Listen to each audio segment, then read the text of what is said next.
Vous êtes, je dois le dire un petit peu, Michel Bedez, à l'initiative de tout cela. Je suis à l'initiative avec l'Office du tourisme de Strasbourg, qui est le commanditaire de cette opération de charme, de choc pour les amoureux. C'est-à-dire qu'à Strasbourg, la Saint-Valentin dure 4 jours et donc il y a plein de manifestations qui vont en parler. Alors, il y a quand même des gens qui n'étaient pas très contents, faut bien le dire, parmi les élus, puisque certains ont dit, mais c'est quoi ce menu érotique? Le prix du menu, c'est 69 €. Vous avez compris où je veux en venir, avec certains plats qui ont fait un peu polémique. Honnêtement, vous êtes dans l'événementiel, ça vous a bien fait marrer. Écoutez... Moi, ça m'a bien fait marrer. Oui, bien sûr, bien sûr. Mais au départ, donc c'est une commande qui a été faite aux Étoilés d'Alsace, qui réunit l'ensemble des grands cuisiniers, artisans alsaciens, et qui se sont fait un petit peu plaisir autour de l'idée du repas piquant. Donc il y a effectivement des ingrédients qui sont un petit peu aphrodisiaques. Et effectivement, il y a une polémique autour du repas, mais je pense qu'il n'y a ni méchanceté.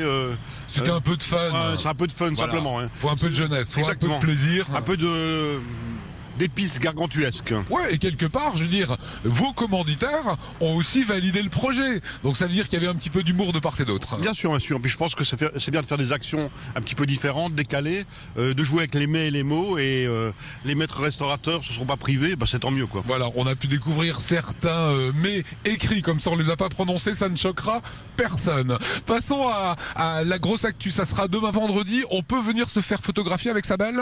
Oui, alors donc en fait compte c'est une œuvre collective photographique qui est faite par le photographe Sfardon. Ça a lieu sur la terrasse des Rohan.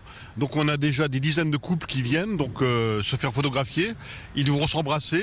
Donc ce sera le plus grand nombre d'amoureux qui s'embrassent sur la superbe place des Rohan. Donc je pense que ça va être superbe. On a déjà plein de gens qui sont candidats. On peut s'inscrire soit à l'Office du tourisme, soit venir directement sur place, quoi. Samedi, slow party, qu'est-ce que c'est? Alors slow party, l'idée c'est de faire la boum, etc., de vivre...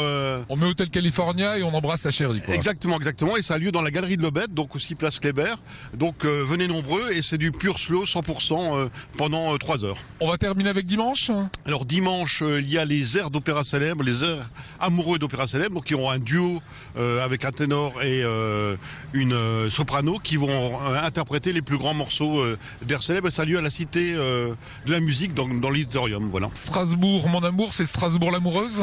Oui, c'est Strasbourg, ville romantique évidemment. Strasbourg, un écrin incroyable pour les passions amoureuses. Il y a plein d'écrivains, de peintres, etc. qui sont aimés à Strasbourg. Je pense que c'est une ville qui est faite pour les amoureux. Et un rot au mauvais coucheur. Un rot au mauvais coucheur. Merci, Michel Bedez.